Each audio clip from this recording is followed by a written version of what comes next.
Hallelujah, praise the Lord.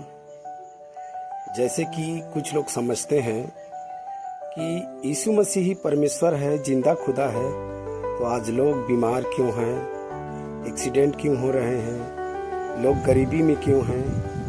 मेरे प्रियो, मैं बताना चाहूँगा कि हम परमेश्वर के वचन को मानते हैं, पालन करते हैं, तभी हमारे जीवन में, हमारे फैमिली में, हमारे परिवार में, हमारे बाल बच्चों के जीवन में वो आशीष आते हैं। क्योंकि पहले मैं भी सोचता था कि अगर यीशु ही परमेश्वर है तो आज बहुत से लोग मर क्यों रहे हैं, एक्सीडेंट क्यों हो रहे हैं, बहुत से लोग गरीबी में क्यों हैं। क्या वो जिंदा खुदा है तो उसको दिखता नहीं है कि लोग इतने संघर्षमय जीवन जी रहा है।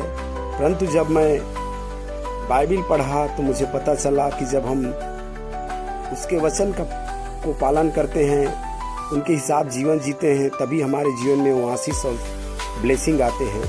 क्योंकि मेरे प्रियो, क्या हम जिस देश में रहते हैं, जहाँ भी रहते हैं, उस देश का कानून को पालन नहीं करते।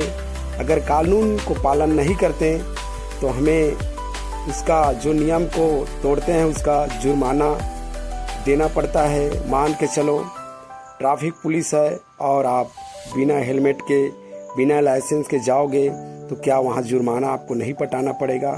उसी प्रकार से मेरे प्रियो, पवित्र परमेश्वर का वचन कहता है कि जब हम उसका वचन को पालन करते हैं तभी हमारे जीवन में वो आशीष और बरकतें आते हैं। हम देखते हैं रूत के जीवन को, जो एक अन्य जाति मोआब देश के रहने वाली स्त्री है, और वो चाहती तो अपने मायके चली जाती, अपना जिंदगी बसर कर सकती थी, जिस प्रकार उसके जेठानी ओरपा अपने मायके चली गई। परंतु रूत जो नाओमी के कहने पर, अपने सास के कहने पर भी वो अपने देश को नहीं लौटी, क्योंकि उन्होंने कहा कि तेरा परमेश्वर मेरा परमेश्वर और तेरा दुख मेरा दुख। ऐसे करके वो अपने पूरा जीवन को ये न सोची कि इस बूढ़ी सास के सहारे मैं कैसे जीवन जीऊंगा, उनके साथ में मैं कैसे बिताऊंगा, ये तो कुछ समय बाद मुझे छोड़ के चले जाएगी, परंतु मैं अपने कैसे जीवन जीऊंगा।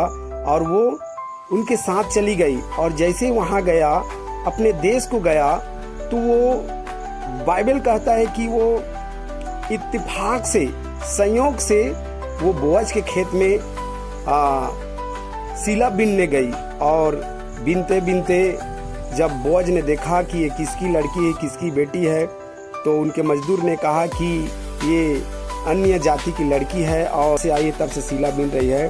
परंतु बोअज ने भी लव व्यवस्था 19 अध्याय के 9 वचन के अनुसार से इसमें लिखा है, फिर जब तुम अपने देश के खेत काटो तब अपने खेत के कोने कोने तक पूरा ना काटना, और काटे हुए खेत की गिरी पड़ी बालों को ना चुनना।